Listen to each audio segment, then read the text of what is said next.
This podcast has to be under 22 hours long. Yep.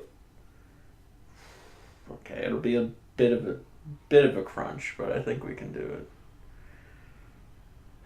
Yeah. Hello, everybody. No. What the hell?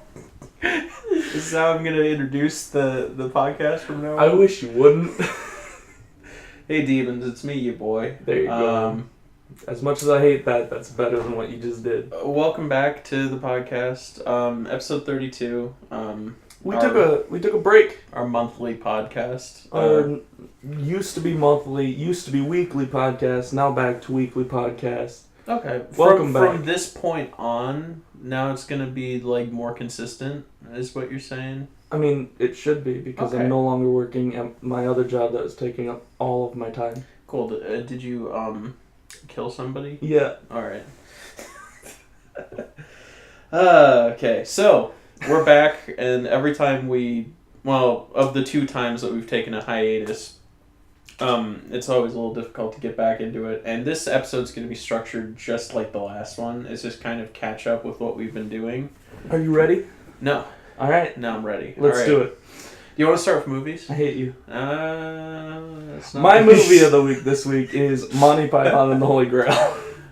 Sweet. Yeah. Okay. It's a movie. It's Monty Python. Everybody knows Monty Python. If you don't...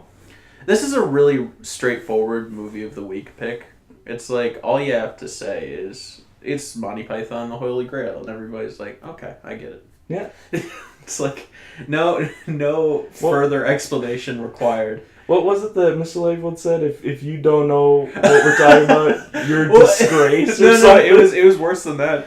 Our old band teacher, who's my current coworker, I was doing a concert I was doing lights and sound for a concert that he was running, and he made a Monty Python the Holy Grail, Holy Jail. He made a Holy Grail joke. And nobody laughed. He's like, if you don't know what I'm talking about, you're pathetic. Yes, that's it. Pathetic. And it's like, oh. So he called out the whole crowd, Yeah. calling them all pathetic, which I thought was the funniest thing I've heard in probably months. It's like, it's so savage, but Well, yeah, it's like... He just sounded so sincere about it. Yeah, he just gets up there, he's like, you're pathetic. And then you just like, and back to the concert. So we have these children because it's a kid's concert. Yeah, it's a kid's. It was like middle schoolers. Oh my god, it was so funny. That was a fun time. It was. Speaking of, we watched Holy Grail on the trip to not Duluth. What was it?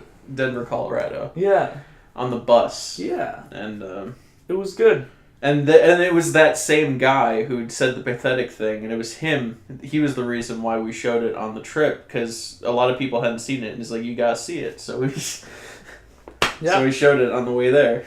And if I remember correctly, about half the people really liked it, and the other half didn't care at all. Right, yeah. That's to be expected. And then I mean, not everybody grew up on that movie. And then we were forced to watch Twister and Frozen. Twister? Did we see Twister? Yeah. We saw School of Rock. We did see School of Rock. Yeah. I remember that. But that was like as we were like in downtown Denver. Yeah. We were driving around and watching School of Rock. Yeah. It's good. It's great. But yeah, Monty Python, Holy Grail. It's good. Watch it. There's a rabbit. It's a good rabbit. So Timn. I didn't what? Oh, Tim. Oh, yeah. Tim the Sorcerer. Yeah. You say Tim like the oh gosh, what's that guy's name? It is that video that's called Mr. Timn. Okay. Anyway, whenever I watch Monty Python, the sorcerer always sounds like he's saying Tim. No, but there is a video. Do you know what I'm talking about? No. Oh, really? That's a crazy coincidence. I'll have to show you. What's your movie of the week? Okay, the reason this wasn't planned out, but as I was talking about how simple Holy Grail was, like it's just such a straightforward movie, everybody needs to see it. I realized mine's gonna need a little bit more explanation, as often is what I want to do. That wasn't a sentence. My movie of the week is The Pretty Thing. I am the pretty thing that lives in the house, and it is a horror movie that is a bunch of shots of hallways, and it has 4 stars on IMDb. And it was written and directed by Anthony Perkins' son. And it was a Netflix exclusive, and everybody hates it, but I like it. Sounds like something that you'd like. Here's the thing. Anthony Perkins' son is Oz Perkins. He wrote and directed The Black Coat's Daughter, which is that's a thing we've talked about on this show. And I rather liked The Black Coat's Daughter, and Josh was a little iffy about it. It has its ups and downs. Yes, and so I thought I learned that Oz Perkins did a Netflix movie, in like 2016, and I had no clue. So I was like, okay, I'll check it out, and it's similar yet different. It's got a very similar feel as Black Daughter does, where it's like the kind of horror where... What are you doing? I'm just trying to double check and see if the mic is actually plugged in. You mind if I scratch it real quick? Yeah, sure. Oh yeah, it's definitely plugged in. Sorry about that. Continue. Yeah, we've never done this show, actually. You just got me. You got me paranoid. I don't know why. Yeah. Well, I got you paranoid because I'm talking about an Oz Perkins movie. It's very true. That's his whole deal. I'm so spooked. It's the kind of horror movie where there's no jump scares. I mean, in this one, there are a few minor jump scares, but they're like not obnoxious. They're just effective and like they make sense in the universe. I hate it when jump scares are clearly intended to scare the audience and they don't really have any bearing on the actual plot of the movie. Mm-hmm. Or like they don't have any bearing on the characters. Like when something jumps out at the screen for no reason, it's like, ugh, that's stupid. But in this, it makes sense. The main character is an easily startled woman, and she... Oh, I should actually explain the plot. So there's a old lady who lives in a house. She was a horror novelist, and she's very old and very riddled with dementia. And a caretaker moves into the house to take care of her before she passes away in the house. And the house is mega haunted. and the caretaker is a really really sheepish, very timid, easily frightened young woman. And that's it. That's just the whole thing. It's just her being in this house and getting freaked out.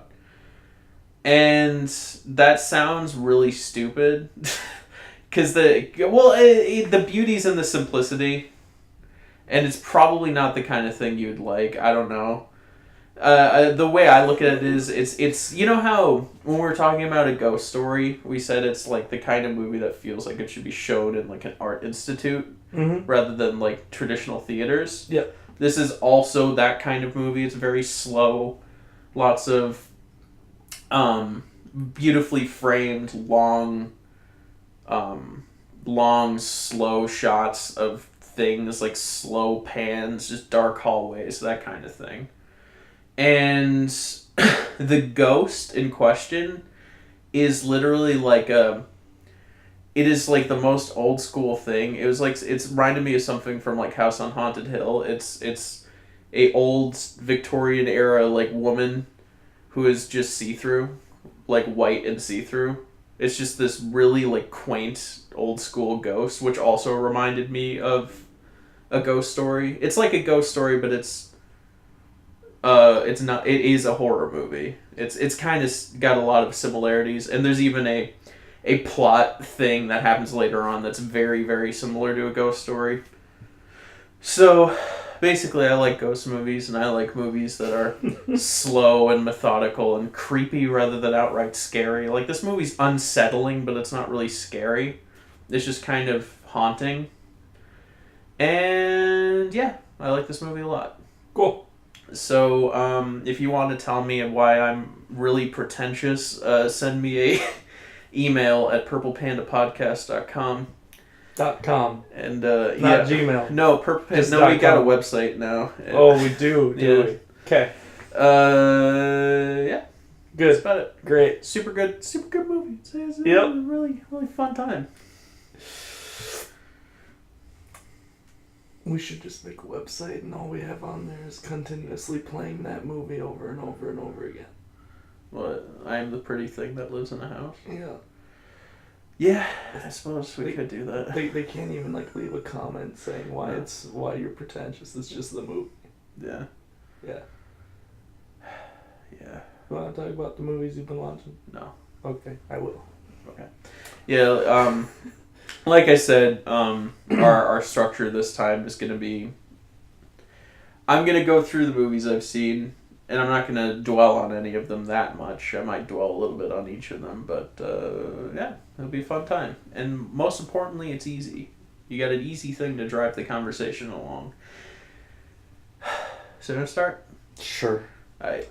So do you remember way back in the day? No. Around August 3rd or 4th, you went to my house.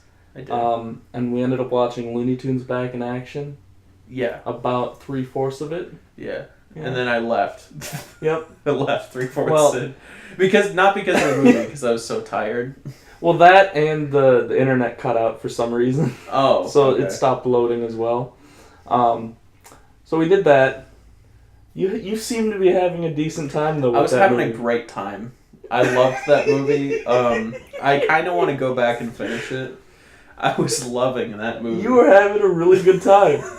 Thomas and I were sitting there looking at each other like, why are we like, this was a joke. And now Colin's actually enjoying himself. And that's what made it a good thing. I loved that movie. I don't know if it's because it was like 2 a.m. and I was really tired, but I loved that movie. I distinctly remember just like giggling to myself the whole time. Kinda, yeah. And the funniest part about it is I turned 21, so Thomas and I had been having drinks. Yeah. And Colin had not. That's right. I showed up. I was like, I'm not touching any of that. And then I had the best time with that Looney Tunes movie. So you had two people who were actually drinking, actually inebriated, not laughing at this movie. But one guy sitting in the corner just, totally sober, just laughing to I was having himself. such a great time, man. There's like a scene where Bugs Bunny's in the shower and it's like a Psycho parody and he pours Hershey's syrup down the drain. Ron Perlman's in the movie, but he has like one line, then he gets killed. But he's like in so many scenes before that, he's just in the background. And every time he showed up, we're like, why is Ron Perlman here? And when is he going to say something? And then he finally says something, and then he gets killed by Steve Martin. Yeah. And it's like, what? Yeah, so that's something that we did. Yeah. Then a week later, I ended up having Brendan Fraser is the main character. Yeah, he is. Can I continue? Okay, yeah, go ahead. Okay. About a week later or so, I was sitting at my house not doing a whole lot, and so I'm like, yeah, I'll go look at some movies. And I had a friend over from college, and so we were looking at stuff, and we found the 1994 Fantastic Four movie. Oh, no. Have you heard anything about this movie? Is it the Roger Corman one? I don't know who that is. Yeah, I think it is the Roger Corman one. It's the one that was never released. Yes, that's the Roger to the Corman public. one. Yeah. It was made strictly... No, it wasn't intended to be released. Yeah. Some German production company owned the rights Yeah, to that's Fantastic Four. and it was made solely so they could keep the rights and Which was is not crazy. intended to be released. That's crazy! And they got Roger Corman, who's They didn't tell any of the actors, any of the director, anything, that was going to happen. They're just like, make this movie. Yeah. And they gave Roger Corman a tiny budget. And what Roger Corman does is he makes, like, passable movies out of a tiny budget. Like, I'm actually going to talk about a Roger Corman movie in when I get to my stuff, but I really like Roger Corman. Cool. This movie was awful. Yeah, apparently it's really bad. I mean, I've never seen it, but it was just done on a shoestring budget, and apparently it's not even finished. Apparently, like, a lot of the effects are just not finished. That doesn't surprise me. Yeah. My favorite part is how they make Mr. Fantastic stretch. You know how they do it? They did it, like, practically, didn't they? They take it and they basically stick an arm on the end of the camera and then they run at characters. Oh, yeah. And so yeah. I mean, that's perfect. It's really inventive, but it looks awful. Yeah.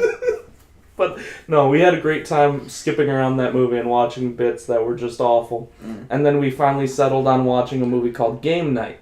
Have you heard of this movie? Oh, yeah. Is it like Jason Bateman? Yep. Yep. It was surprisingly decent. I had a good time with it. Ah, sweet. I don't think it's like a great movie by any means, but like if you have a couple of friends over and you're just kind of hanging out, it's a decent movie to throw on. All right. So yeah, that's what I did that day. And then about a couple weeks later, I was like, oh man, I really want to watch Scooby-Doo and the Boo Brothers. Because I love that movie. I don't even know what that is. Oh, it's a good movie. I really do. It's a classic in my book because we have it on VHS. But I was too lazy to go downstairs and grab the VHS. So I watched the old live-action remake of Scooby-Doo. Oh, no. Like the one from like the early 2000s? Yeah. Ooh, yeah. The one where they go to Scary Island. Yeah. And Mr. Bean's there. Yeah. I forgot about that movie. Oh my, I did too until I saw it on Netflix. Yeah? When I was looking for Scooby-Doo and the Boo Brothers, then that popped up. So I watched that while I ate mac and cheese and played on my phone.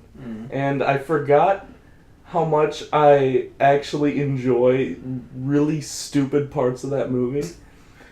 Isn't there like a weed joke with Shaggy on the plane? There's so many weed jokes. Where he's like, Mary Jane? That's my favorite name. Yeah, there's so many weed jokes. Yeah. So I watched that. I laughed hysterically. It's such an interesting movie. I looked up some of the IMDb facts about it the day I was watching it.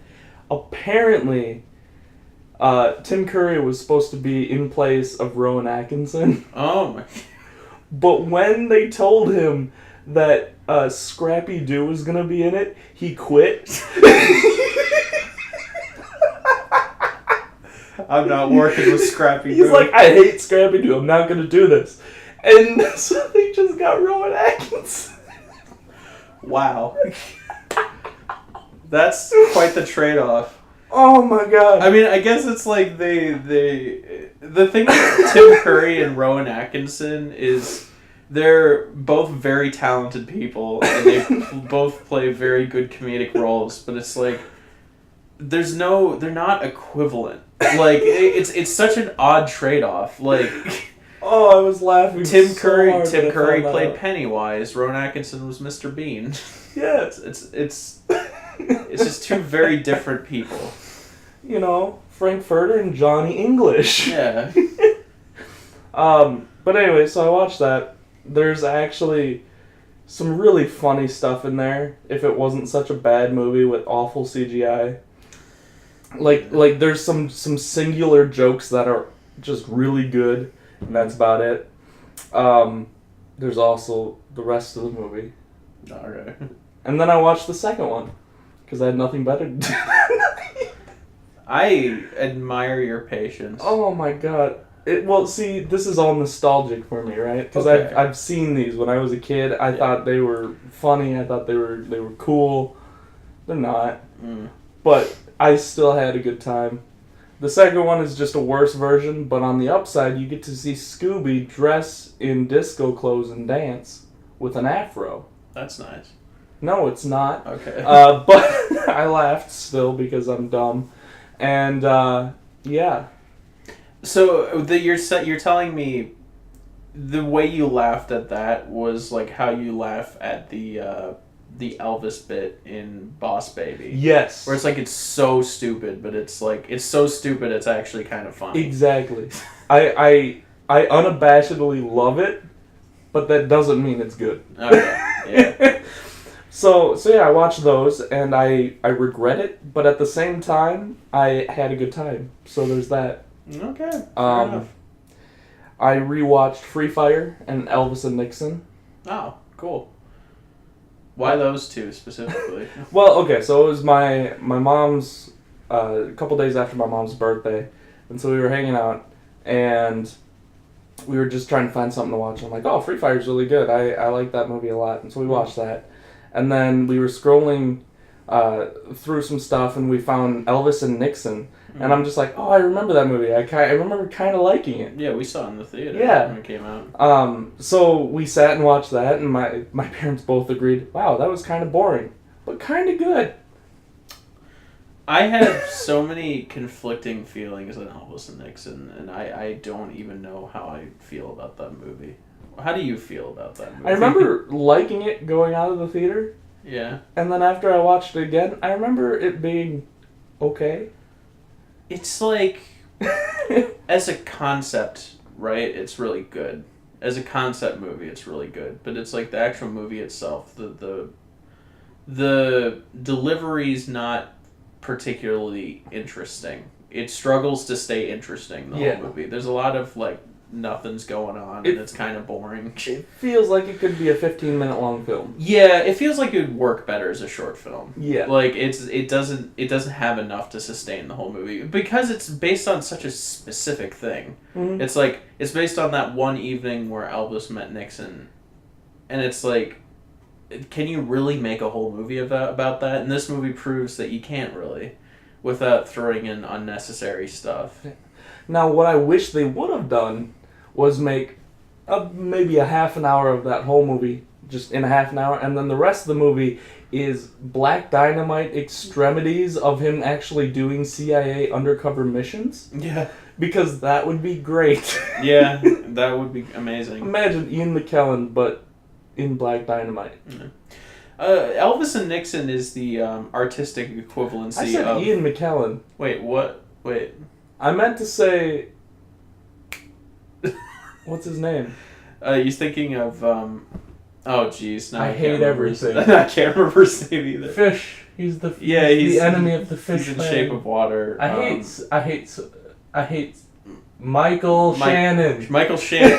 There we go. Right. Okay. Yeah, that's what I meant to say. Anyway, continue.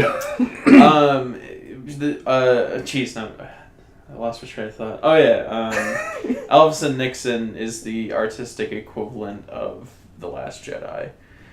In that it's got so many like really high moments, and then so many like, well, I guess it's not a good example because it's like it doesn't get really bad; it just gets really boring. Yeah. But the moments, the high points are high. The entire sequence where Elvis is talking to Nixon, that whole bit's great because that's what the whole movie's leading up to, and it's very entertaining. There's a scene where Elvis goes to like a diner. Mm-hmm. Like he escapes his publicist, he just goes to a diner, and there's a bunch of black folks in there, and that's an entertaining scene. Mm-hmm. The scene where like Elvis is checking all of his weapons through the White House security, that's an entertaining scene. Basically, the last half of the movie is decent. Yeah, it's just everything leading up to it is just you can't. It's hard to care. Yeah. So it's like it's kind of like Godzilla 2014. If you want to sit through it to get to the good stuff, you'll appreciate it. But otherwise, I mean, even the ending is kind of lackluster, right? So Yeah. like after the meeting, they leave, and then there's like a 15 minutes of them kind of wrapping up the rest of the movie, and it's like, wow, this is even more pointless. well, because they introduced this character other than Elvis, who's like Elvis's manager, or like he's his buddy. his buddy guy. Yeah. And then he has this whole subplot, which feels like that was just to flesh the movie out. Because, Yeah. like, if you made it just about Elvis, like, you wouldn't have enough stuff to do. Yeah. So they just added this other really, like, generic side plot character that you don't care about. Again, like Godzilla 2014. Mm-hmm. So, yeah. But yeah, so watch that. Yeah, give it a shot. It was alright. And then I watched one more movie, and this is an interesting one, right? So have you seen The Goonies? Yes, I have. I hadn't Okay. until like a month ago. What do you think about The Goonies? I'm not a fan. Yeah, it's not a great movie. Why do people love the Goonies so much? I don't know. It's nostalgia, I imagine, because we were not around in the 80s. That's so the only reason I can think of. Yeah. We have a different lens that we look at the Goonies through, because I saw the Goonies as an adult. Yeah, me too.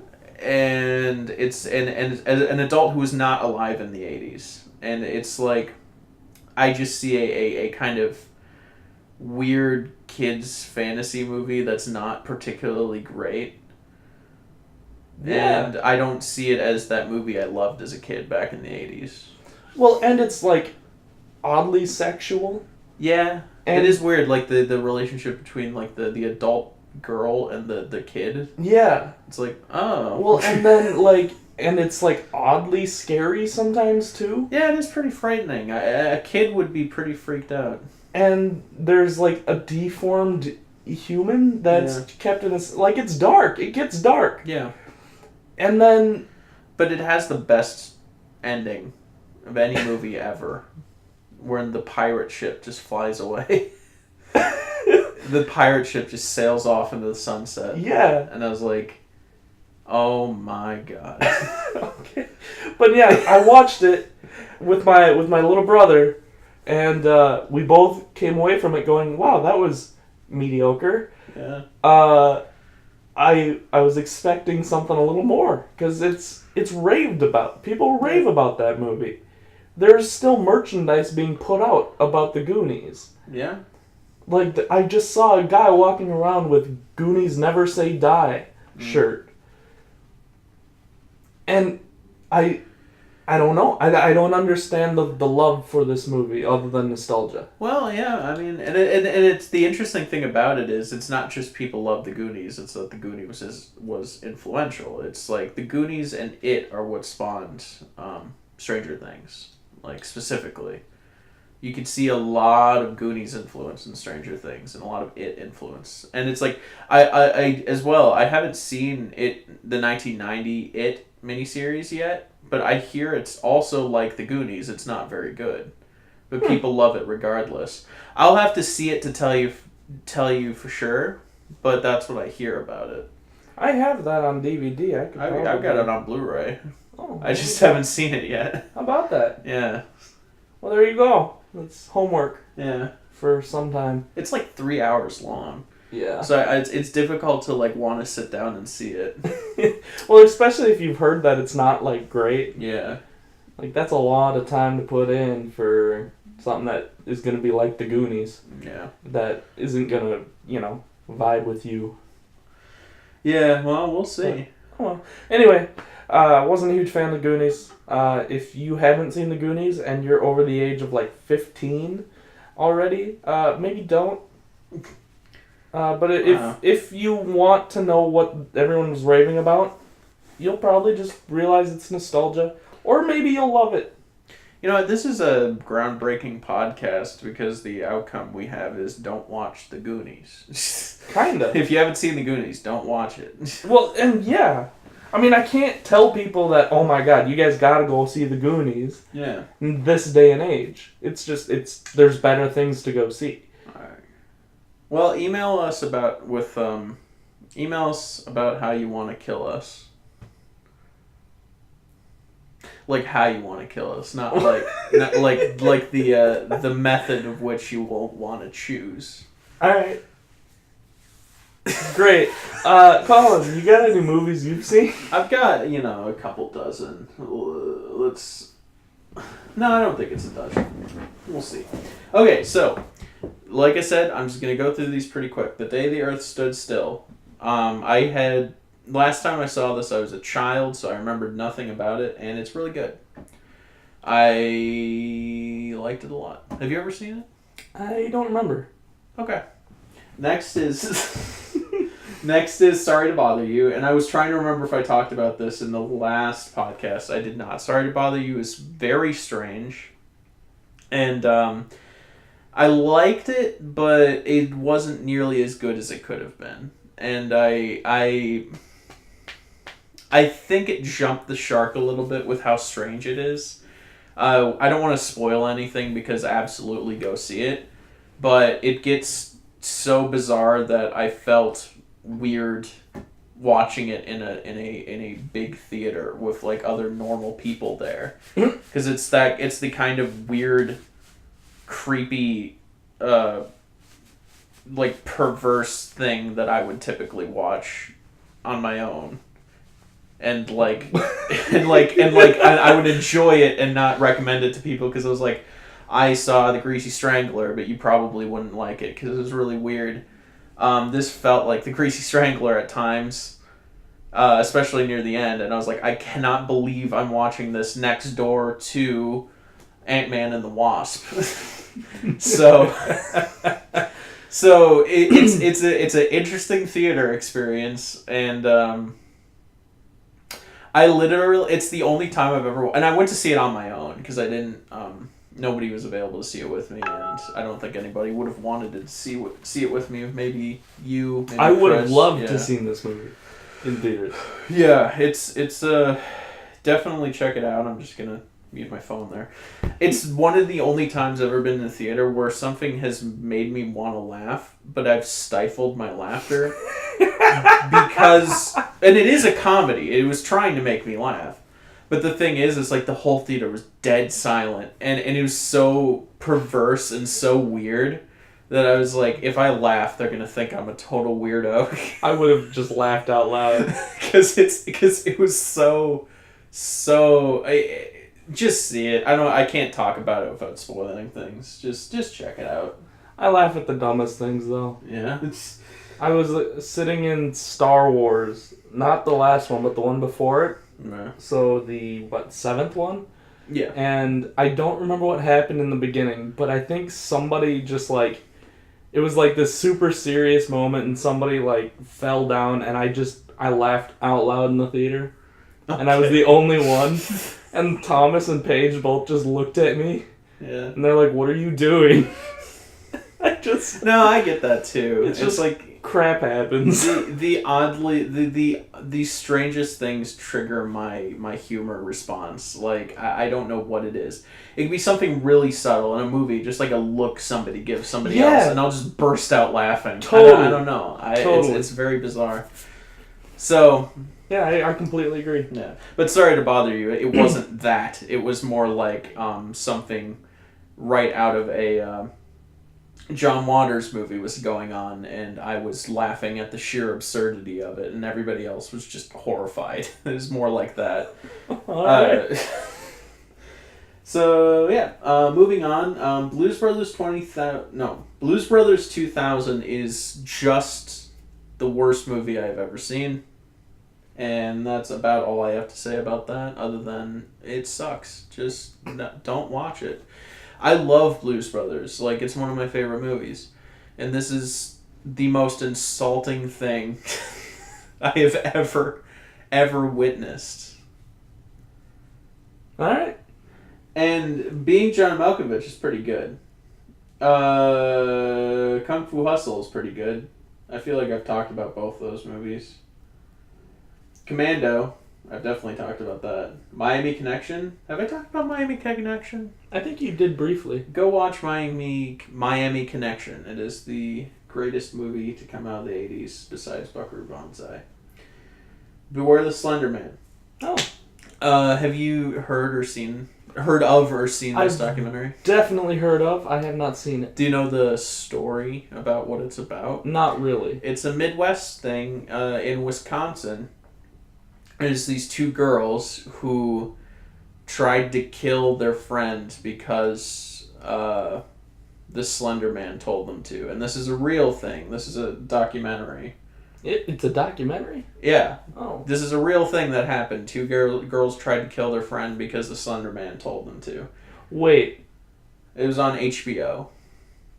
But there's a Slender Man movie coming, right? Yeah, there's a Slender Man movie. Okay, that's where I got confused. This is not that. This is a real documentary about these two very disturbed girls. Then yeah, I've heard about this movie. Yes, it's quite good. And this was I watched this and Welcome to Leith in the same day because I was just feeling documentaries that day, I suppose, and they were both good. I think Welcome to Leith is my favorite of the two. It's about a I forget what state it is in.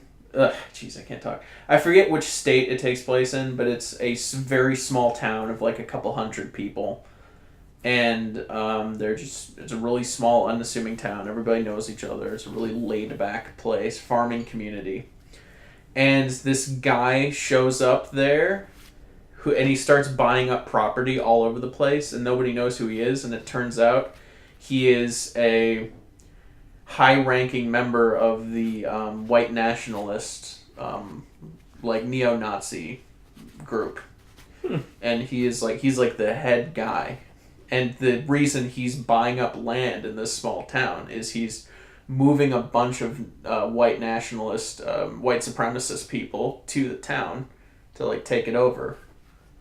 And this is a real thing that happened. Wow. And there is actually when this all got started, this documentarian, he just rushed there to capture the whole thing happening. And it is like the most gripping documentary because it's like you're just watching this whole thing unfold, and it's insane. It's like the depths of human depravity you see in these white supremacists is just horrifying.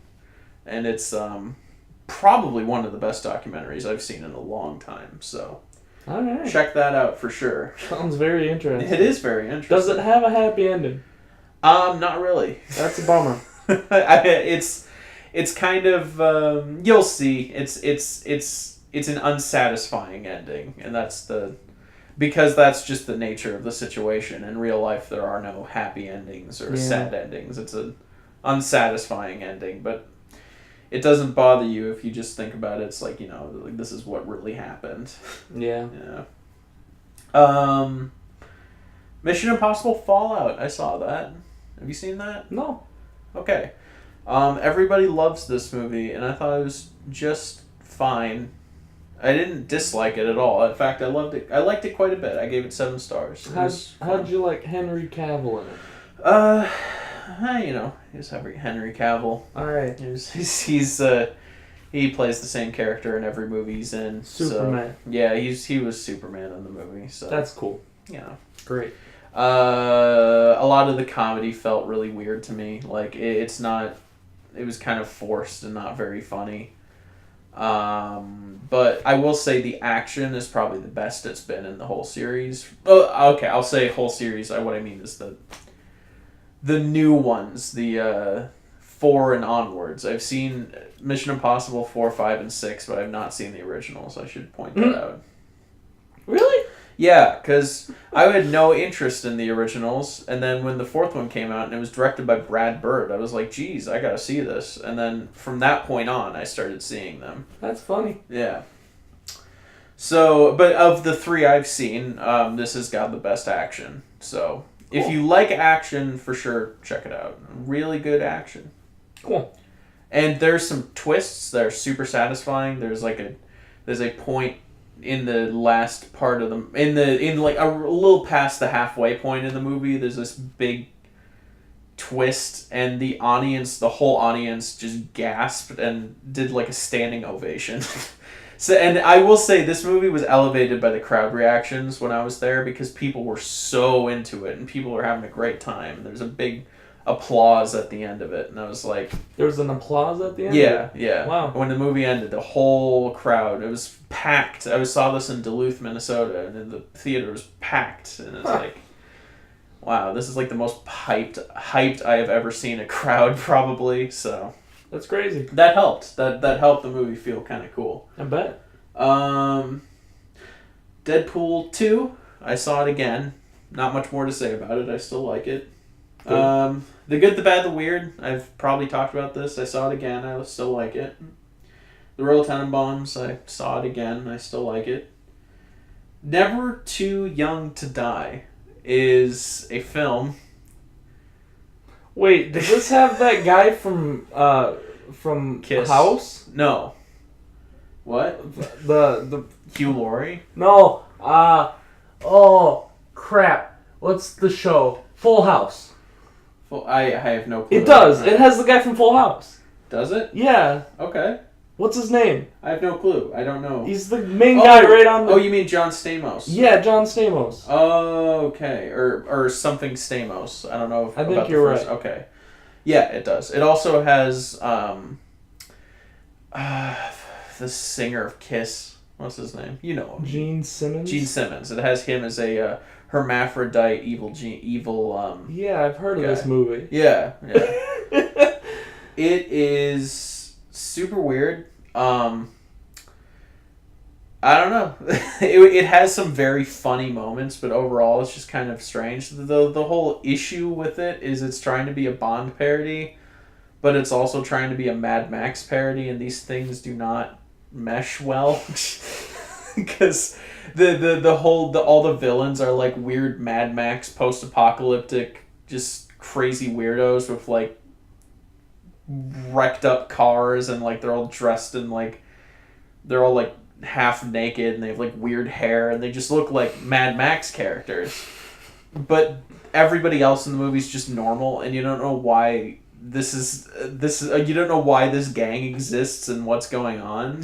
That was kind of a thing back then, though. Yeah, I suppose. Like, I remember watching Teenage Mutant Ninja Turtles, and everyone, like, pulls up in these, like, weird decked-out cars that have been spray-painted, and they all look like punk rockers. Yeah, yeah. And then you have, like, New York citizens going, oh my! That's exactly what this movie's like. Okay, cool. I'd actually say it was somewhat entertaining.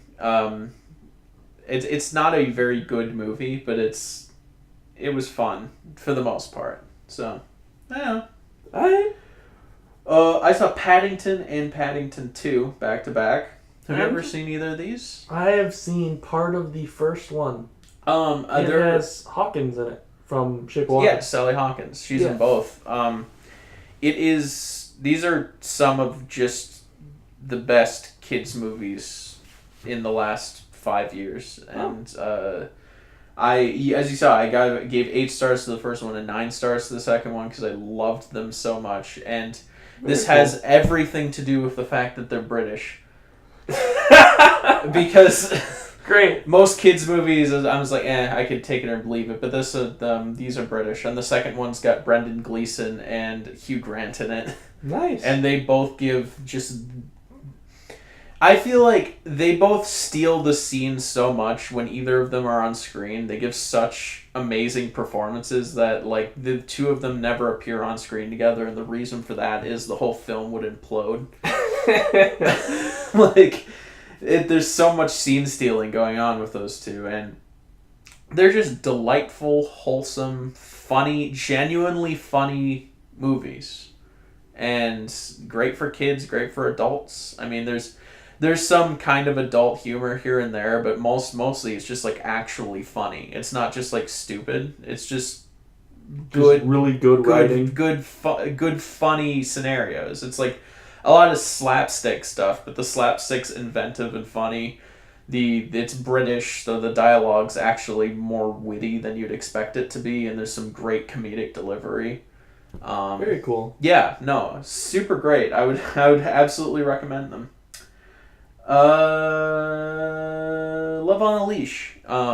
This is just this is objectively the worst movie I've ever seen. The version I watched has no music. Mm-hmm. The film's obviously supposed to be cut to have music, but they released a version without music. Mm-hmm. And that's just the tip of the iceberg for how terrible this movie is. Why'd they do that? I have no clue. I think the idea is if you stream it on Amazon, you get the version that doesn't have music. But if you want music, you have to buy the DVD. So you get a version with music. And that's the kind of movie we're talking here. So the first, 3 minutes of the movie are credits over... a park scene where it's showing scenery and whatnot, and it's clearly supposed to be a musical montage thing, but it's just dead silent. Oh my god! No background noise, just dead silent. Literally, when we started watching it in movie club, everybody was like, "I think my computer's broken," but I had to assure everybody this is actually how it's supposed to be. That's awful. And it was made on. Seemingly no budget with by a no joke 73-year-old Chinese woman. Oh, and it's a movie about a talking dog who meets a woman and falls in love with her, and then he turns into a man and they have a relationship. and it feels like an art film, not just because of the horrible editing, because this is the worst edited movie ever. Not because of actually mostly because of the editing. I always mention a movie called Goodbye to Language as being the most pretentious art film I've ever seen, and this felt like that. Whereas that was trying to be intentionally weirdly edited to be like an audio visual experience. This is just inept, but it accomplishes the same result because it's just surreal with how poorly put together it is. And I would highly recommend you see it, actually, because this is how not to do everything in a movie. Great. Yeah. I'm so glad. Sounds like a fun time. Yeah. Yeah. Carnosaur is a Roger Corman film. Mm-hmm. I don't think he directed or wrote it, but he just produced it or something, I believe. It's about a dinosaur. It came out the same year as Jurassic Park. Oh. Like a couple months prior to Jurassic Park. And it was better, but then it got overshadowed. Oh no, it's awful. But it's the whole idea was they rushed it out just to get the jump on Jurassic Park. Oh boy. And it's just the dinosaur is the most laughable thing ever. It's adorable. It's a little cute dinosaur, and then and, are we supposed to be scared of this thing? Yeah, it's a horror movie. Oh. I will only say this movie's absolutely, it's really cheesy, really bad, but this movie's absolutely worth it for one thing. The premise that emerges in the second half of the movie is the weird is what happens is it's at first you think it's just a dinosaur on the loose that's killing people, but it turns out it's not just that. What it is it's a dinosaur plague, and the dinosaurs get spawned by women contracting the virus and giving birth to dinosaur eggs. And it kills the woman when that happens. What? So there's multiple scenes of women giving birth to dinosaur eggs. And these dinosaur eggs spawn more dinosaurs. So it's like a zombie plague, but it instead of just turning people into zombies, it makes women give birth to dinosaur eggs. That's stupid. That's stupid. Yeah, and it's really bad, and I recommend it. So I actually had a fun time with it, even though I gave it a really awful rating. Yeah. All right. I gave it 4 stars just because it's like so bad, but like I almost didn't want to give it a negative rating because it's fun. So. All right. Well, there you go. Give her a shot. Okay, that's all my movies. Nice. There we go. There we go. There we go. So, now that we're done with the boring part, any other like overarching things you want to talk about with movies? We could talk about Movie Pass and what's going on with that. Yeah, you go ahead and give Movie Pass a go, and I'll start looking more things for movies to talk about real quick. The current state of things with Movie Pass is really bleak, and at the moment I'm probably gonna cancel my subscription and get an AMC subscription plan. Movie Pass, their business model has failed them because now it's so popular that they're just hemorrhaging money. Because they built it, their business plan is built on the notion that it only works if a large amount of people get the service and never use it. Because it's not profitable if people actually use it, which is just the worst idea ever because people are using it because it's a really convenient thing. So now they've made major cutbacks on their plan. And it's pretty much impossible to go to see the movies you want to see now. And they're pretty much on their last legs. So, yeah. That's how it's going. Well, that sucks. Yeah. I mean, yeah. I was just thinking about maybe getting one for when school started back up again. And then I started hearing about all the news. And with what was going on. And I would recommend So- getting an AMC subscription plan. what is an AMC It's subscription? just plan? like Movie Pass. I think it's $20 a month, and you get to see pretty much unlimited movies. I think there is an actual limit, but it's like so high that like nobody's gonna surpass it unless you see like a movie every day or something. Yeah, it functions just like Movie Pass, except you just have to go to AMC theaters. Luckily for us, there's a really convenient AMC theater that we can go to, so I might just get that pass. All right. In other movie news, there aren't really very many movies that are coming out soon that I have heard of or care about. I mean, I've heard of the Predator movie. Doesn't mean I care about it. I'm so interested in that because it's a Shane Black movie, and he did, the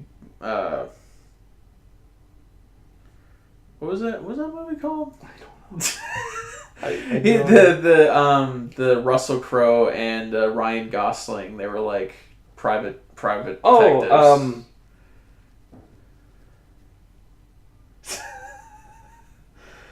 Oh man, we're really bad at remembering things. But that one, I have no clue. I want to say The Good Guys.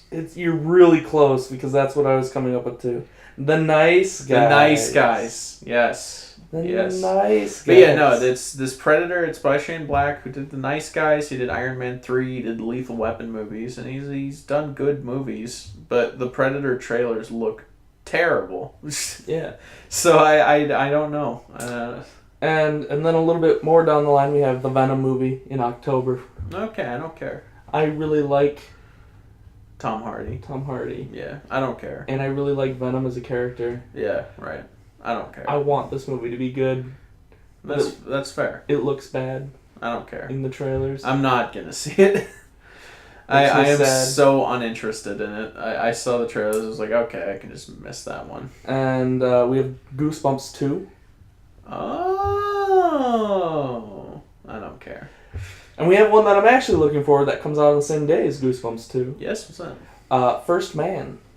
Oh, yeah, absolutely. Gonna go see that. Which is the Ryan Gosling Damien Chazelle movie that's coming out, Yeah. which I'm obligated by law to see. Yes, me too. Because I liked La La Land and Whiplash, therefore I need to see this. And Ryan Gosling is all-time man crush for everyone Yeah. as a collective whole. And then we have another Halloween movie coming, I guess. Oh, yeah. Yeah. So, I don't know. I haven't even seen the old ones. So I don't really care yet. I've seen Halloween and I've seen Halloween 2, but I haven't seen the other ones. I kind of want to see Season of the Witch, or whatever it's called, Halloween 3, the one that's not about Michael Myers. It's like a completely different thing. Huh. Kind of want to see that. That sounds interesting. Yeah. Now here's something you might be able to talk about a little bit more than I. Johnny English Strikes Again Oh, yeah. is coming out. Johnny English, if you're not aware, is a James Bond parody that came out in the mid-2000s, and I loved it as a kid. Johnny English Reborn is a terrible sequel, and this looks even worse. So, yeah, I'm morbidly curious about it. And I love Rowan Atkinson. Even if he's doing terrible movies, I still love Rowan Atkinson. It doesn't matter. I'll go see it regardless. So Sounds good. just to see Rowan Atkinson, man, I just love seeing him. I just love seeing Rowan Atkinson. His face Yeah. is just good. Yeah. I enjoy it. Otherwise, we have the Bohemian Rhapsody, the Oh, yeah. movie Yeah, coming out The Queen with biopic. Rami Malek and Mike Myers. Mike Myers? Yeah, he's in it. What? Yeah, Mike Myers is in it. So there's that.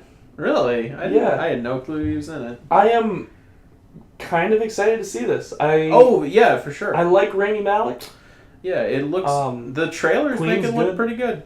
Yeah. So, I know there's been a little bit of controversy about it being whitewashed, and I don't care.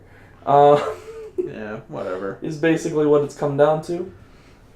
Overlord, which I have heard a very little bit about. It's not.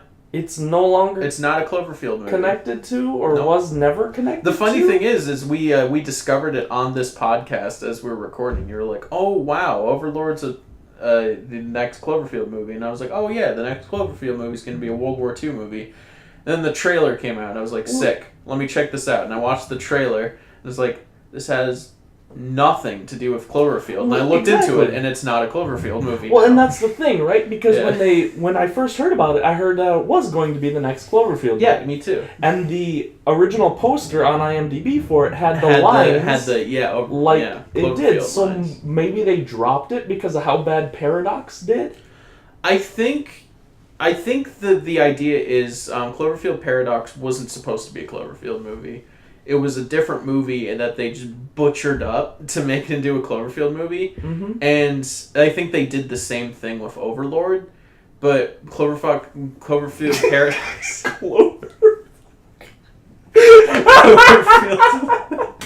Clover Fox. Yeah, sure. Cloverfield Paradox. The everybody hated it so much that they're like, let's just back away from this whole Overlord thing. I think is what happened, and my hope is that now they'll make an actual Cloverfield movie from the ground up.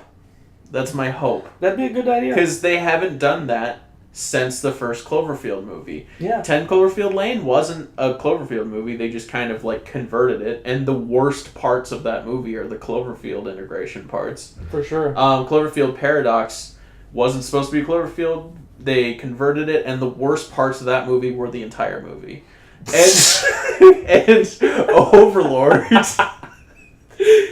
Yeah. Overlord is now not a Cloverfield movie, so it's like they finally are stopping this, hopefully, unless the next Adam Sandler movie comes out and it turns out it's a Cloverfield movie. What if Jack and Jill was just a Cloverfield movie the whole time? I know, right? What if it turns out that Anne Hathaway movie, Colossal, what if it turns out that was a Cloverfield movie?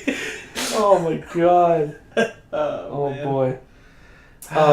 And then in November we got Fantastic Beasts, The Crimes of Grindelwald, and the Harry Potter. I need to see the first Fantastic Beasts before seeing that. Yeah. Because I enjoyed it. Yeah.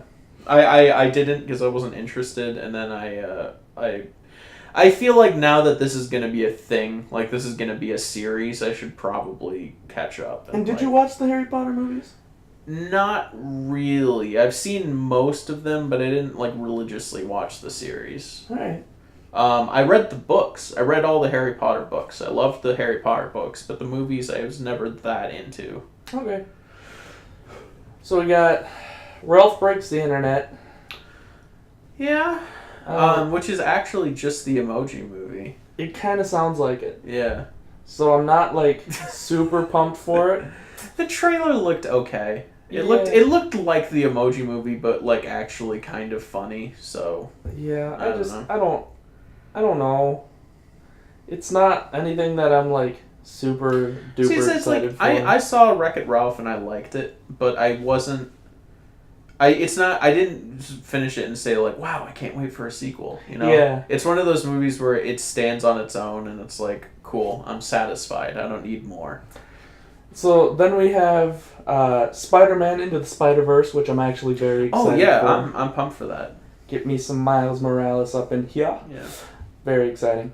We have the December 21st Hallelujah triple feature of Aquaman, Oh no. Attila Battle Angel, Oh, Alita. My bad. Yeah. That's that weird anime girl movie. Yeah, kinda. And Bumblebee. What is that? Oh no. That's the Transformers Is that spin-off movie Oh with just Bumblebee. no. Yeah. That was a horrible realization. I was like, Bumblebee? What? Oh no. It's that? That's coming out so soon? It is. I've seen nothing about it. Mm-hmm. Man. And as far as like what IMDb has up right now for upcoming movies, there's nothing after that until next year that I care about. Okay, cool. And we won't get into that because Well, that's too far away. So this has been our catch-up / upcoming movies segment. Yeah, Yeah. pretty straightforward. Do you want to get into TV? Yeah, let's do some TV. Okay, so You kick off TV. I've been watching 2 shows, one of which I finished the first season, the other which I haven't yet finished the first season. The one that I started but didn't finish was Twin Peaks.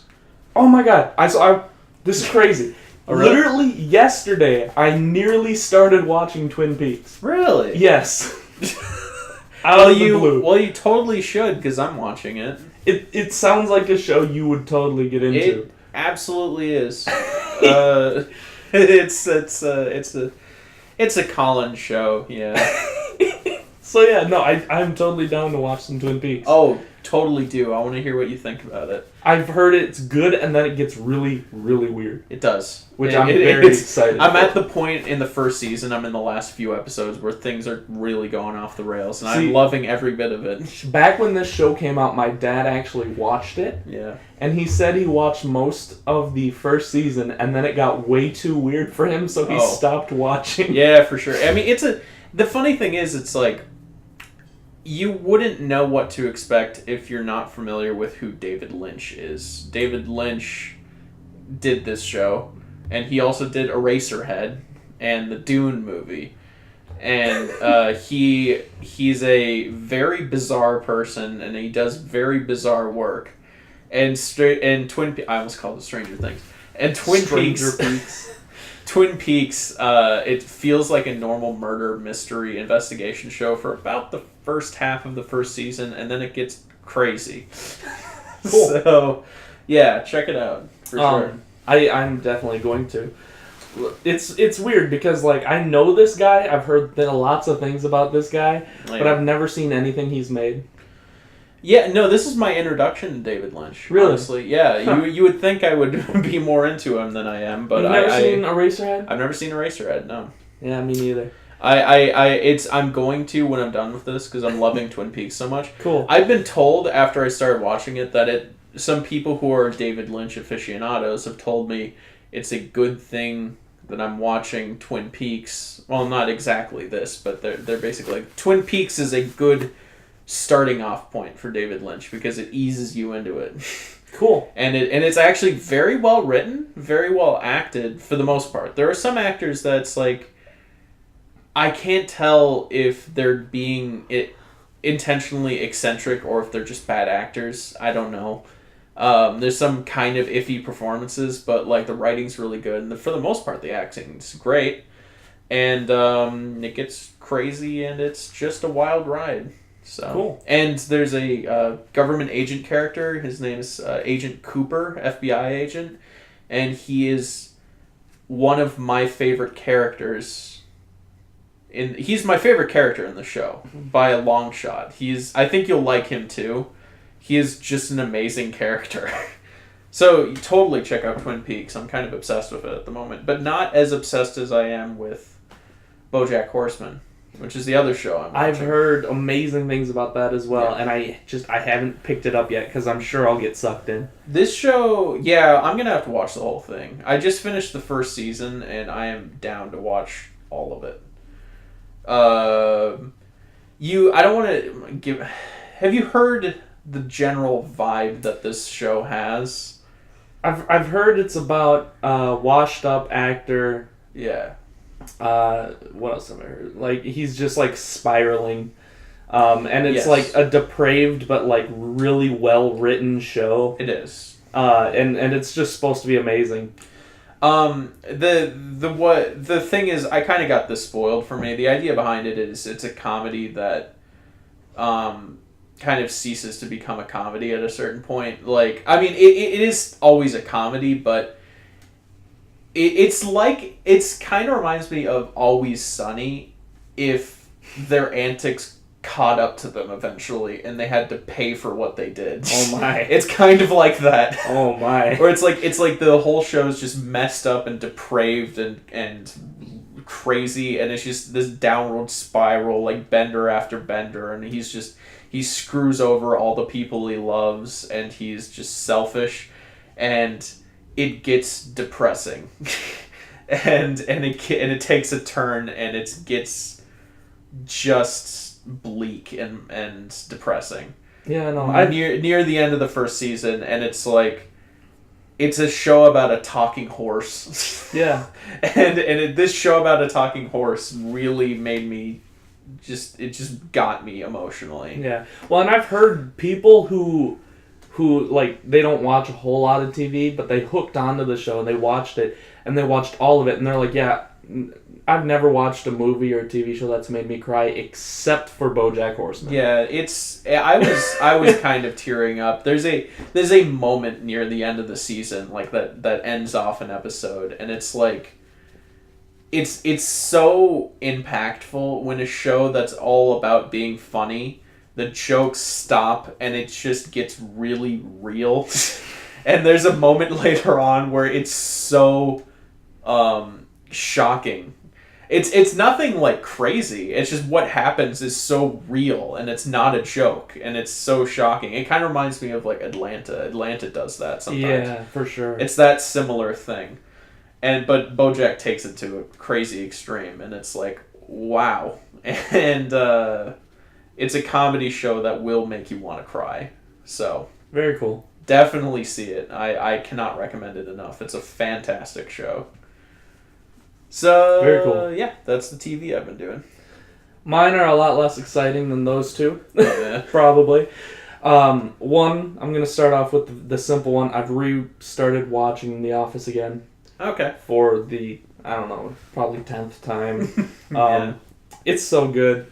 I got fairly intoxicated last night, and I just watched so much Office. I was having such a good time. I can't wait for all the drunk Josh stories. Oh my god. Now that you're 21.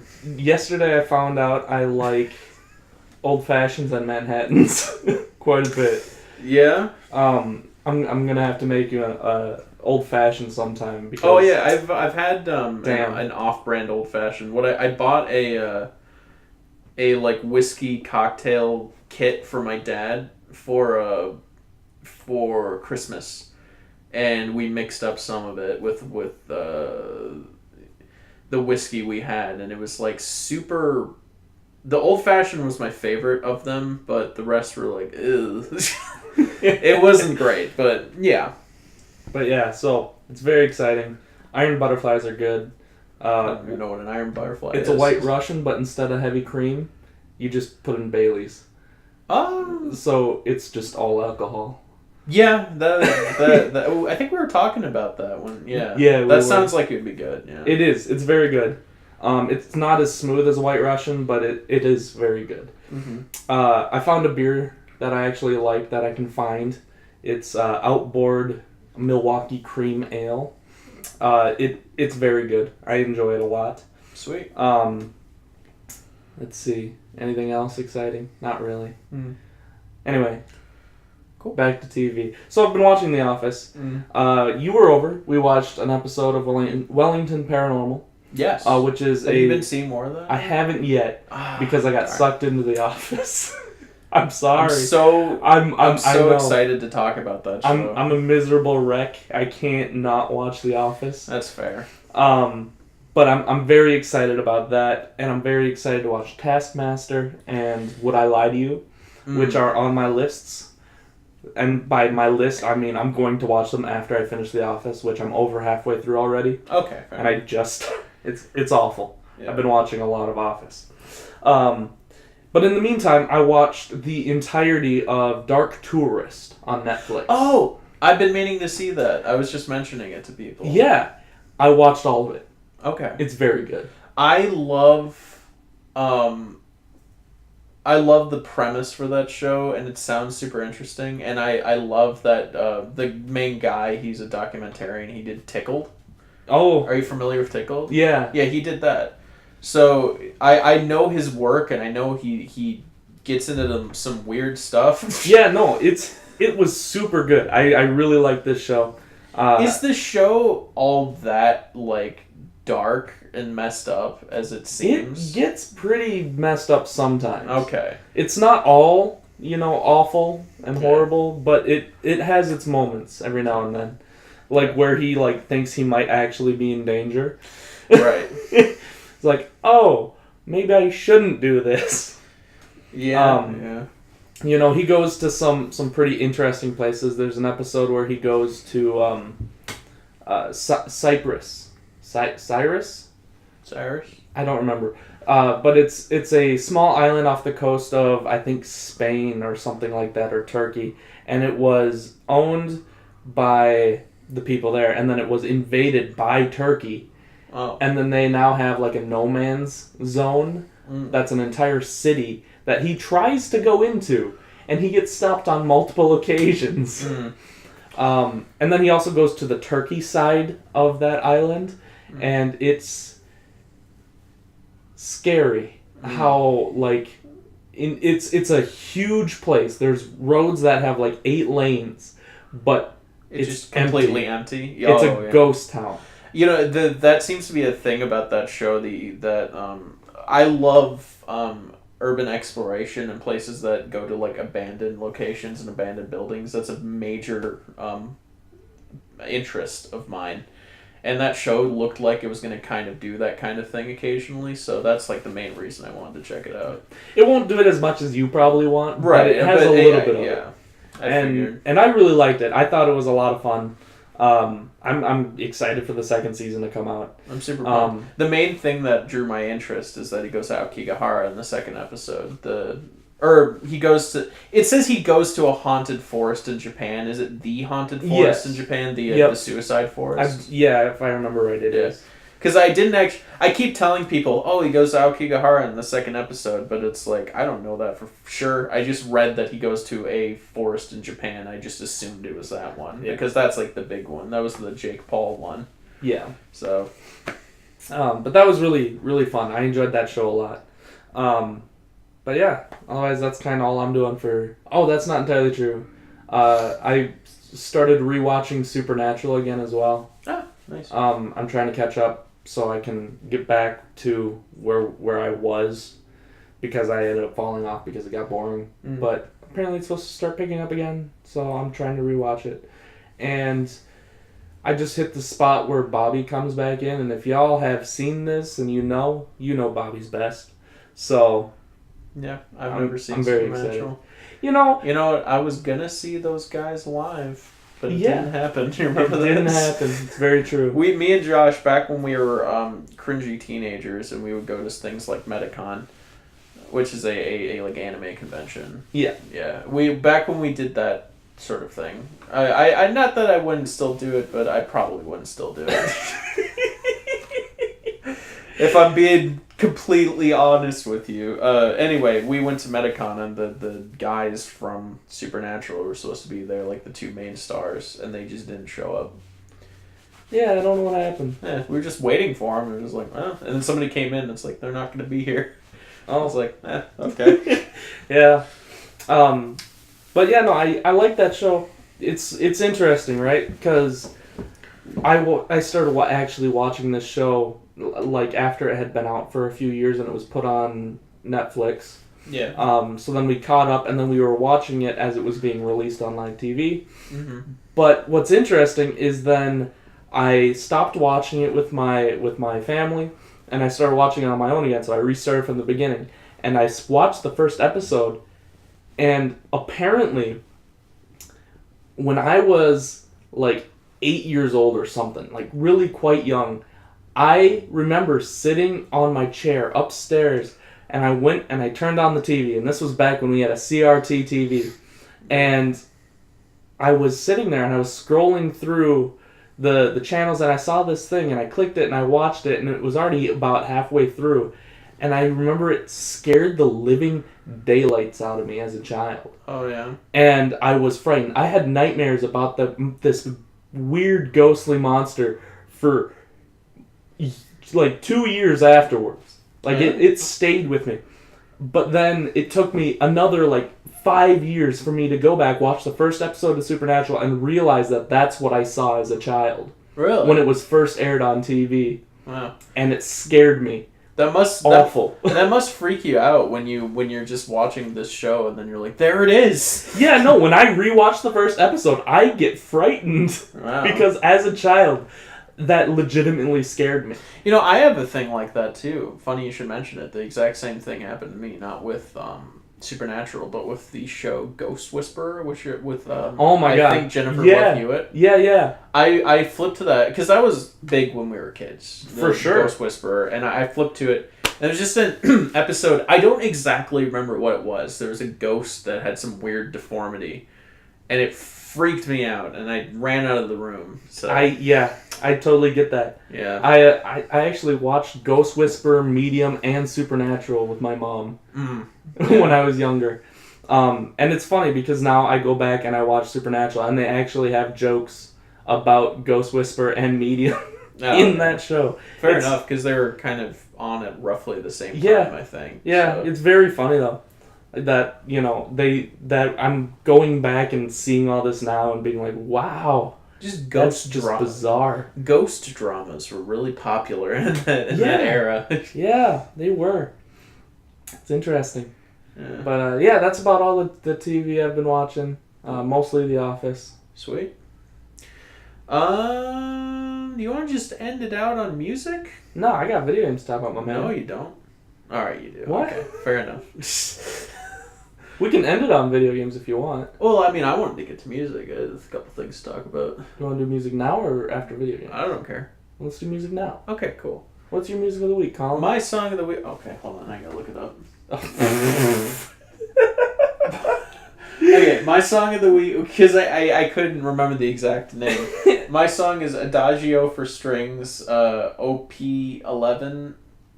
I don't know what that stands for, but I don't know offhand. It's by hold on a second. Let me just get the song up so I can see who did it. Samuel Barber, Leonard Bernstein, New York Philharmonic. Dope. Okay.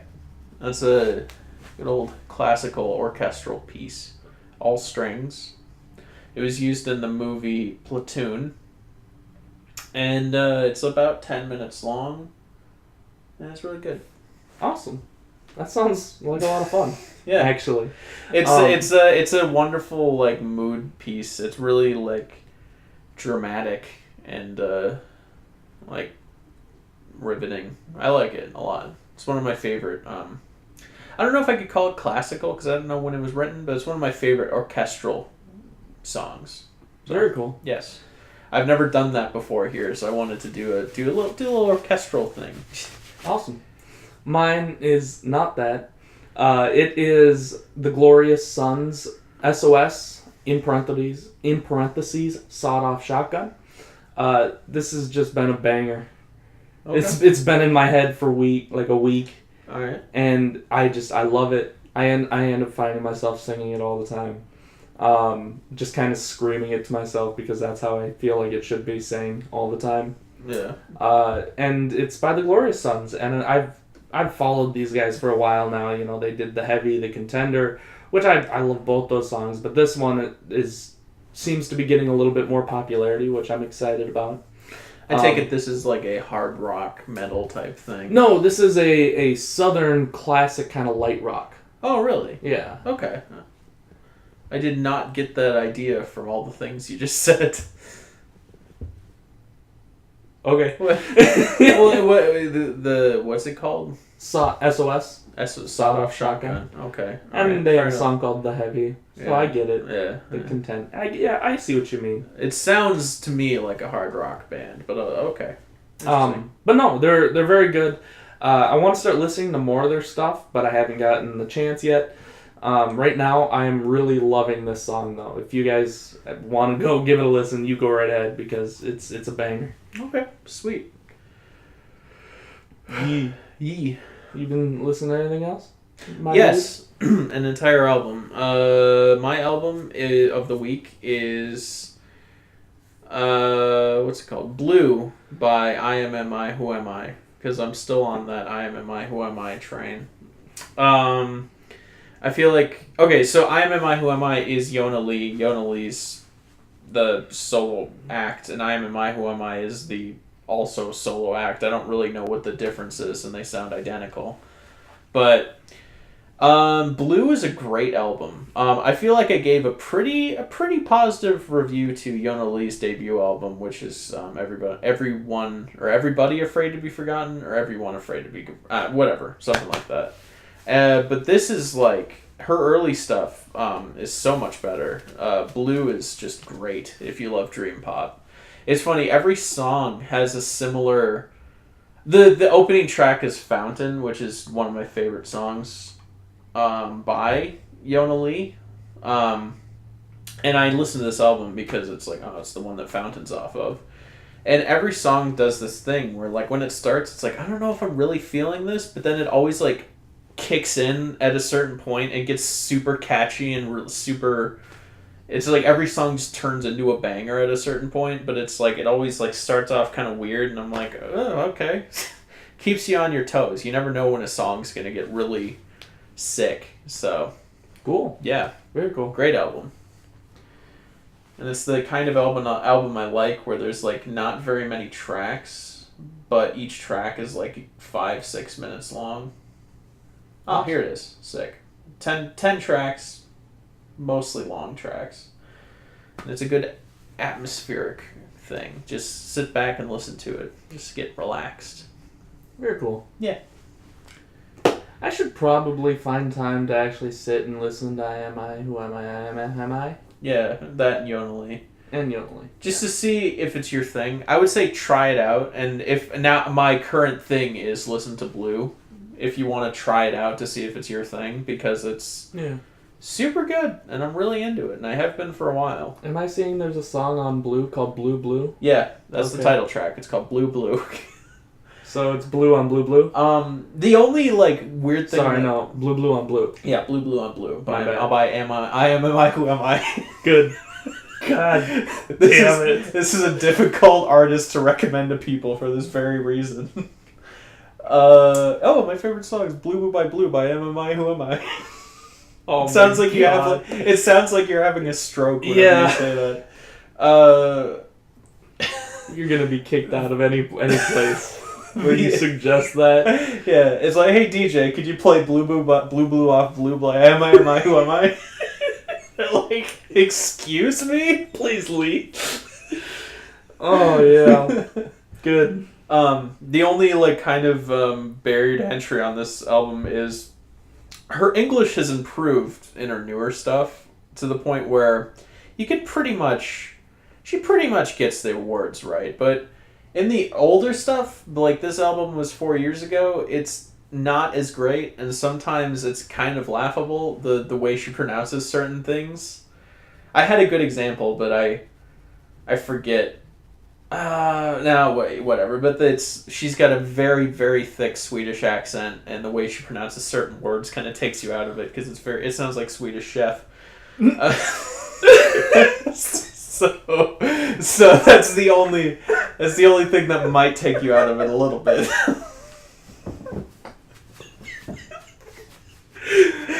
Oh, you got me. You got me good.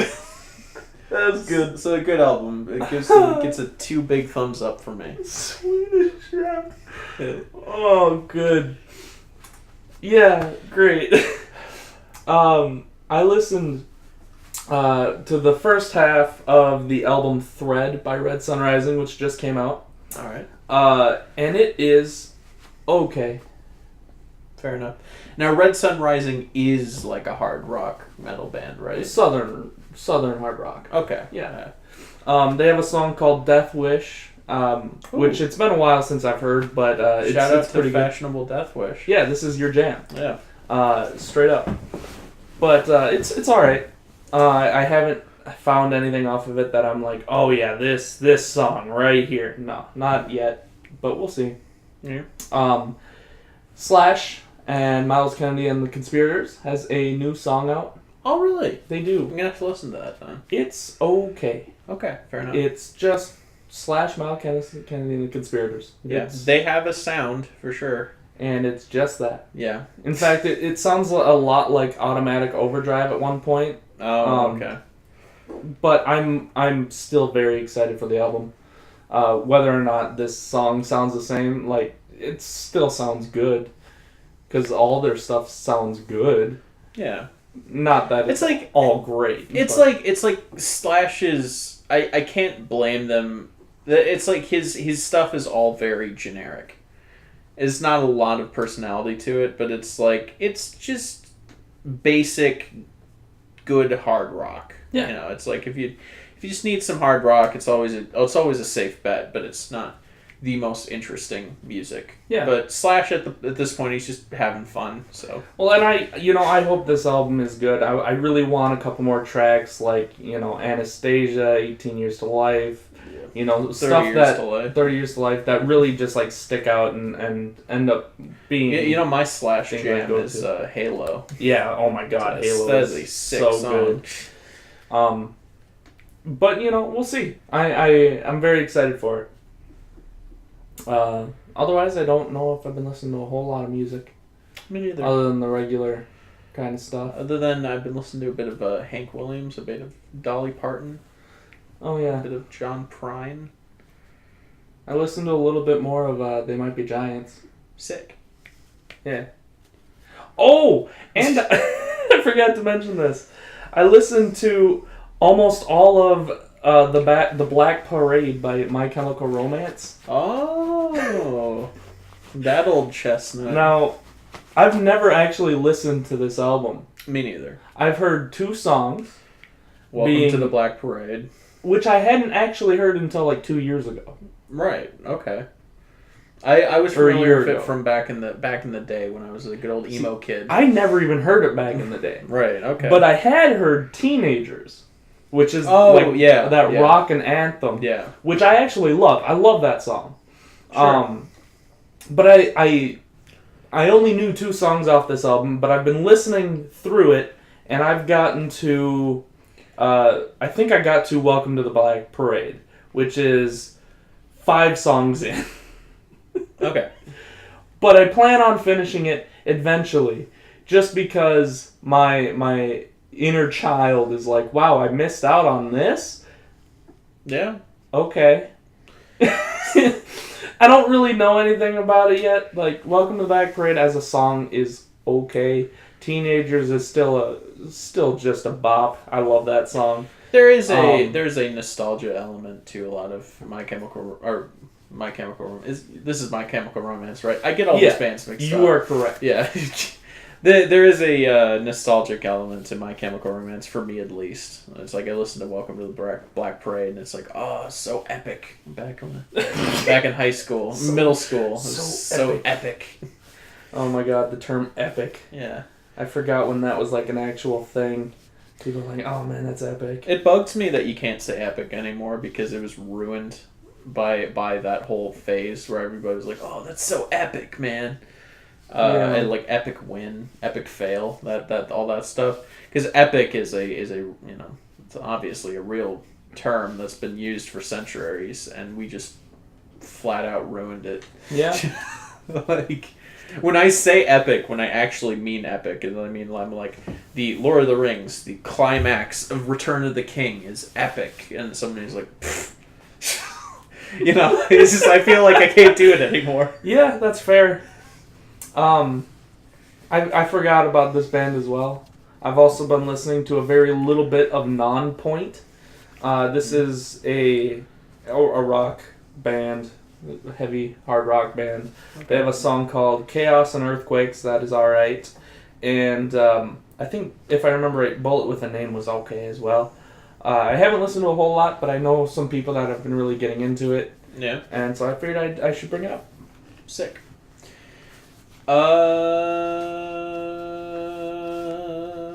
I listened to a Death Grips track called More Than the Fairy, which features Les Claypool on bass, and it's pretty good. It was just this little tidbit of a song that I had missed before, so I was like, oh, cool.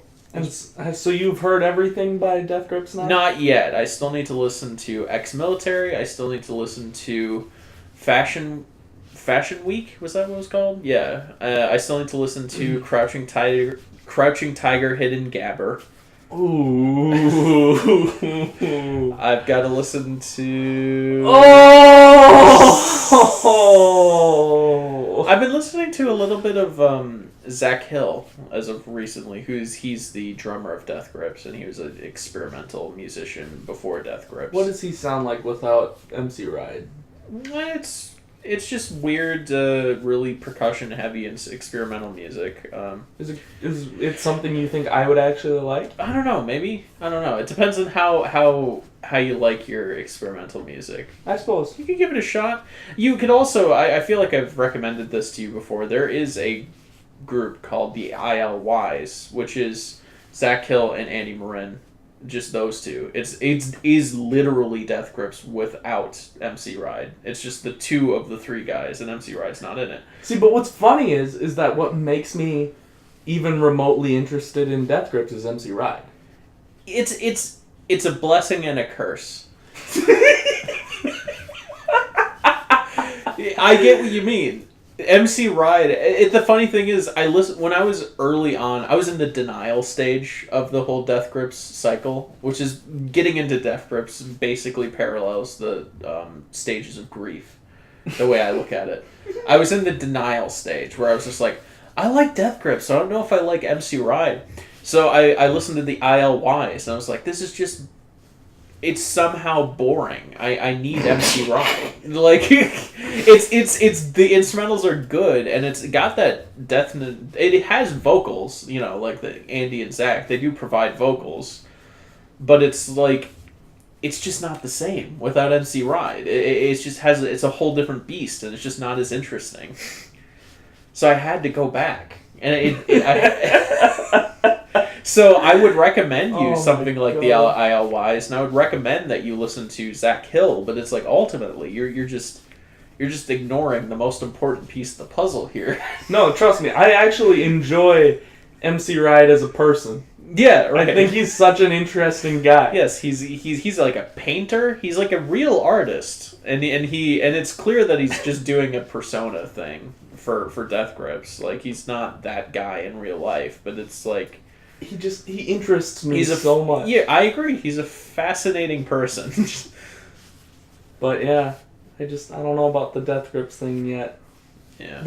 I'm sure there'll come a day when I actually sit and listen to a couple Death Grips albums that aren't. What's the one? Bottomless Pit? Bottomless Pit. Yeah. Honestly, in hindsight, Bottomless Pit was an awful one to start off with. What you should have started off with was The Money Store, because The Money Store is like actually a hip hop album, and it gets weird at times, but it's like it's got a couple bangers on it, and it's pretty catchy all the way through. Yeah. So that would have been a better starting point. Just maybe someday when I get over the trauma of listening to Bottomless Pit. Yeah, probably. I'll try it. Don't listen to Government Plates, because that's like bottomless. That's like Bottomless Pit times infinity. Believe it or not, Bottomless Pit is not nearly the weirdest album they have. See, but the best part about that is it makes me want to listen to that and then just hate them more. You could. You totally could. Government Plates is.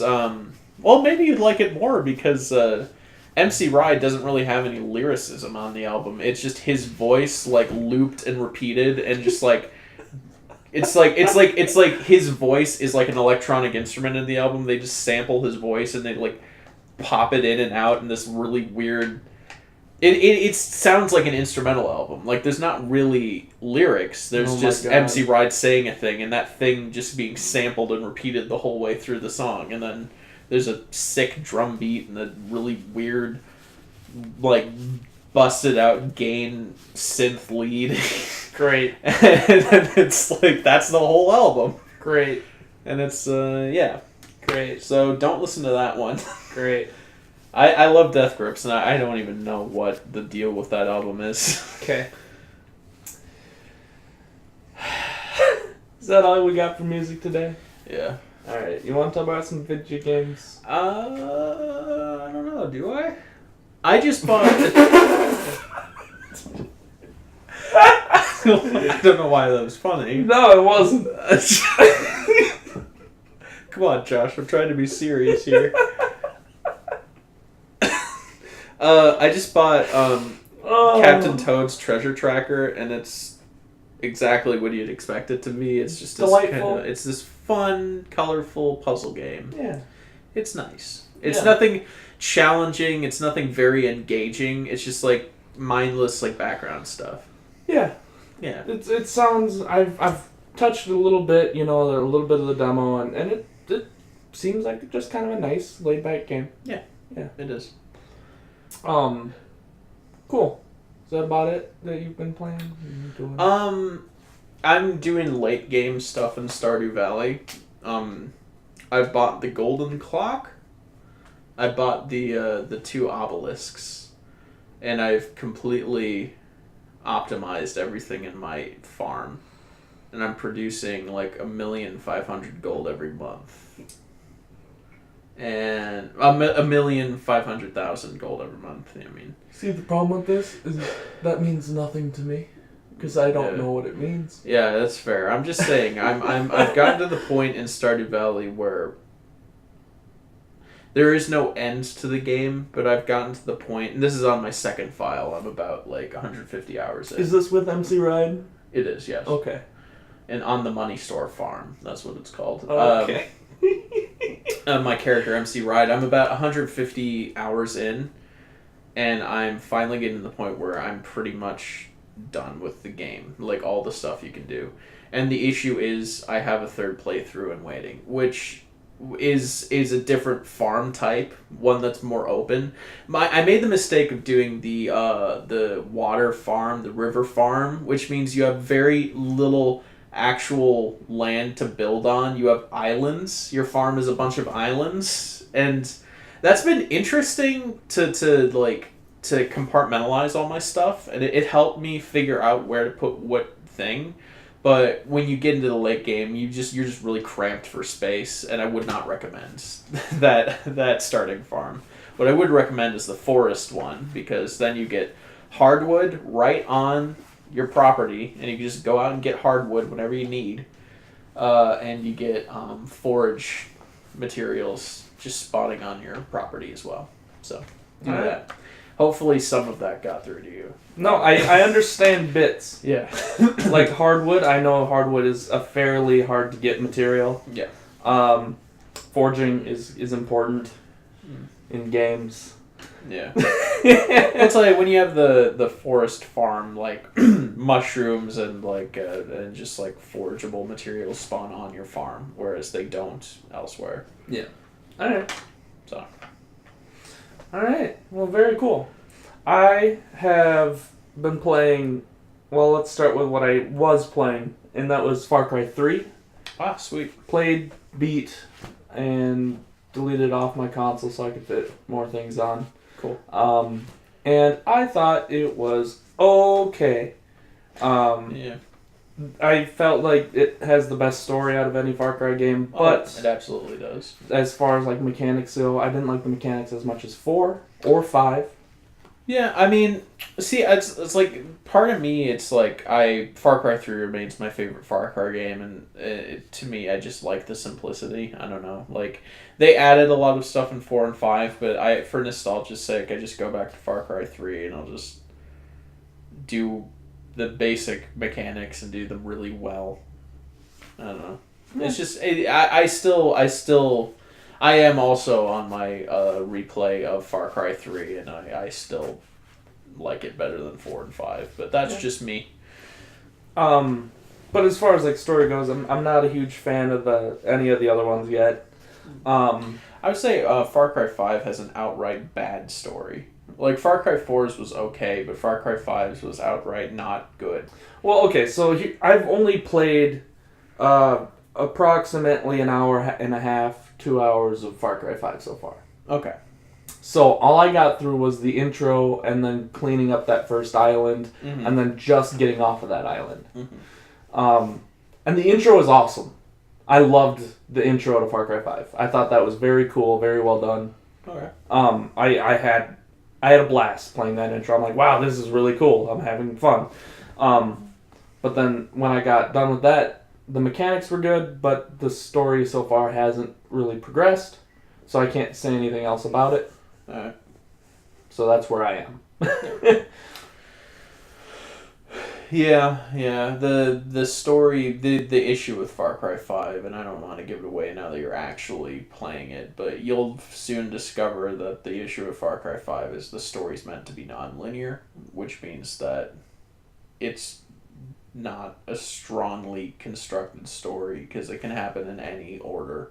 So everything is meant to be disconnected from the rest, so that it makes sense story-wise.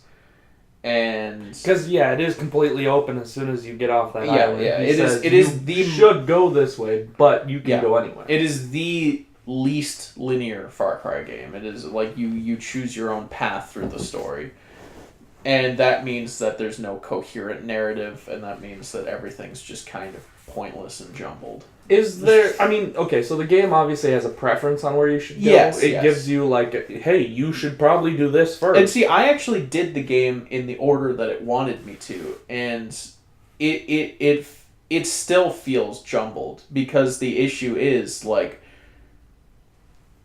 even though in that order the things play out in a way, there is a disconnect. Like when you talk to John, when you have moments where you kill his children, his disciples, right?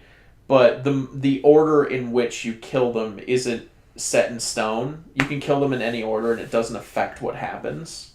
So the things you do feel disconnected even if you play through the story in a linear fashion.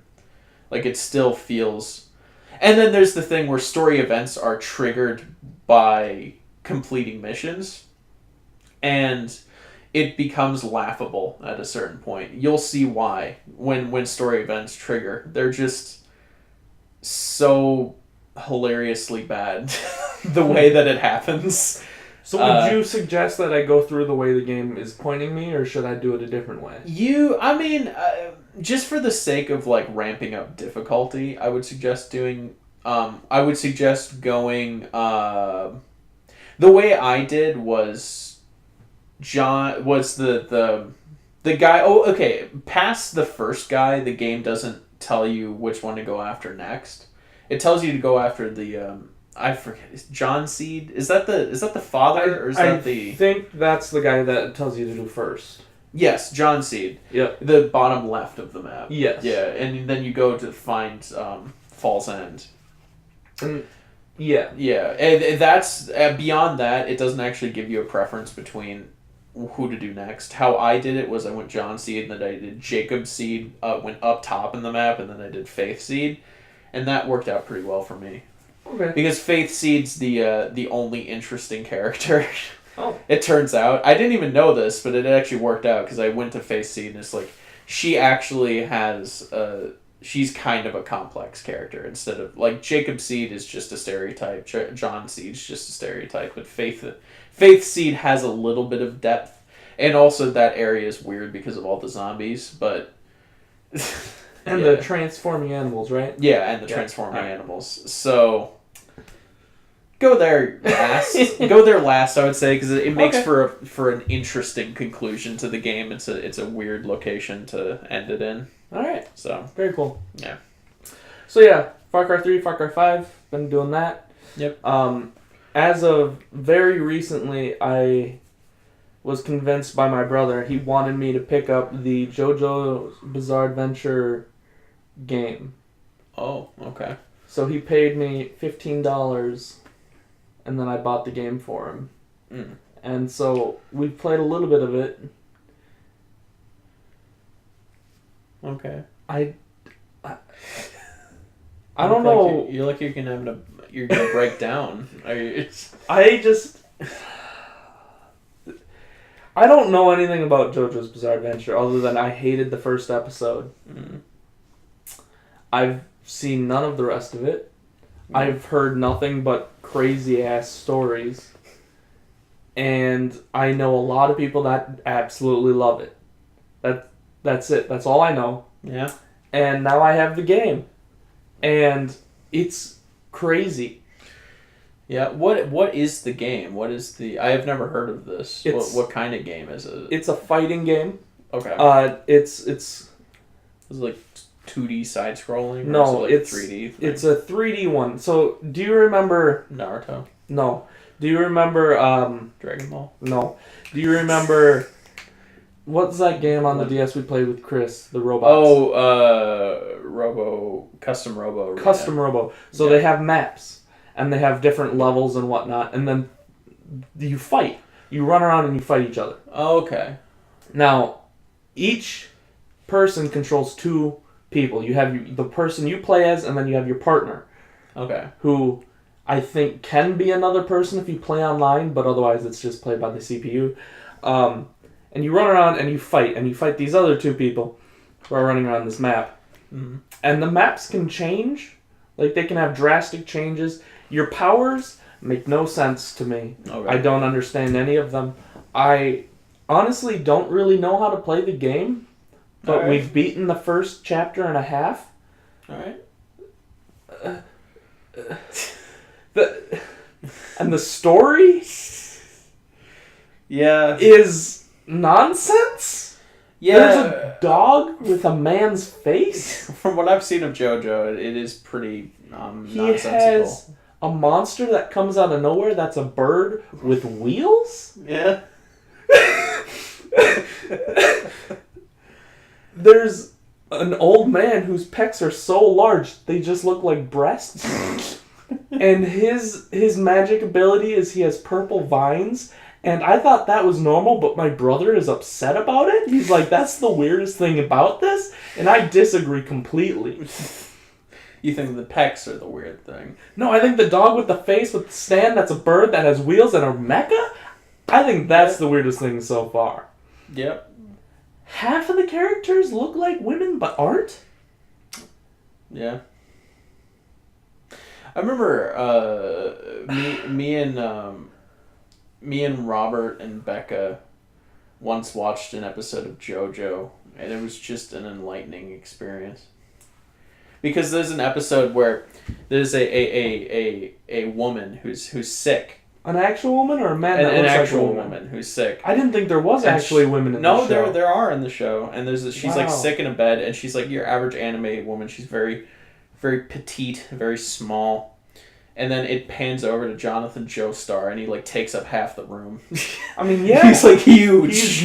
All of them are huge. It's like these two together in the same scene. It's just, ugh. There's It's so bizarre. There's a Nazi, and he has a gun just in his chest, and he goes like this, and he shoots people. Yeah. There is a pharaoh with a horn. Yeah. That makes him look like a unicorn. Yeah, I think I know what you're talking about. And he has wind powers. I know about that guy, yeah. There's a guy named Jean Pierre. Pierre? Okay. His head is nonsense. There's a guy named Vanilla Ice, but in the game, his name is Cool Ice. Vanilla Ice. There's a character. Now I just got a picture of Vanilla Ice in my head. There's a character named AC/DC. Oh, yeah, I was gonna ask. But it's spelled stupid. Yeah. Do you know how it's spelled? Is it like A-Y? No, it's like EISCDISA or something like it's dumb. I was gonna. You're probably noticing all the like classic rock references. Definitely. Like, there's a character named Speedwagon. His name is Robert E.O. Speedwagon. Yeah, exactly. There's a guy in there named Cars with a K. Just Cars. That's it. That's the whole joke. I am beyond done with this already, and I bought it like less than a week ago.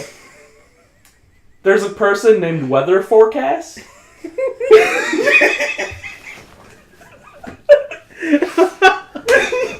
What? There's just a person named Weather Forecast.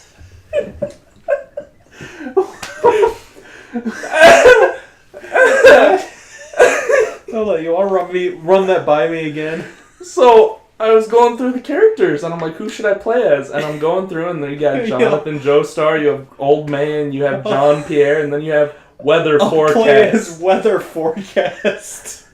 It blew my mind. Okay.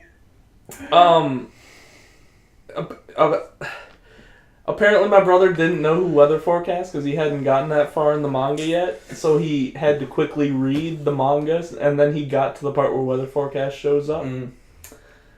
So then we could finally play as Weather Forecast. It still doesn't make sense.